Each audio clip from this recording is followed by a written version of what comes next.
نارنج ګل چې د ننګرهار په سمسوره سیمه کې غوړېږي په تاریخي لحاظ د ننګرهار خلکو ته ځانګړی امتیاز لري او د ننګرهار سمسوري سیمې ته یې د همیشه بهار او ګلوهار له ویاړه ډک نومونه ورکړي دي.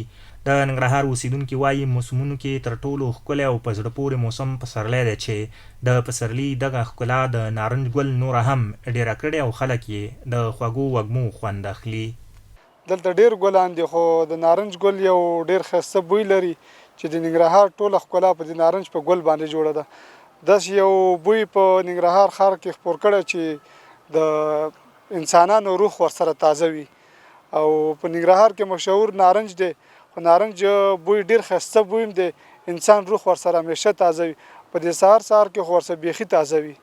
د نارنج ګل چې دی ماشاءالله د ښکلا ډېره برابره کړې ده، یو ښکلا د ټول موسم دپاره یو ښکلا ورکړې ده، یو ښایسته بوی داسې بوی برابر کړی ده چې سړی که لرې هم روان وي نو حس کوي داسې د عطرو بوی په شان او ښه ماشاءالله موسم یې برابر کړی دی. یو شمېر نور بیا وایي پسرلی هغه موسم دی چې له ځان سره نوې هیلې، امیدونه او بدلون راوړي او خلک ورسره تازه کېږي. ډېر مزه راکوي. زه دا موسم چې کوم دی سره روح تازه کېږي، زړه خوشحالي ورسره پیدا کېږي، پوه نه شوې او ما ته خو ډېره مزه راکوي. زه هر سهار راځم دلته انجوی کوم، پوه نه شوې او زما سره چې کوم دی د مصروف حرکت مو سره ښه کېږي، پوه نه شوې او آینده کې چې کوم دی غواړم چې راشم دلته.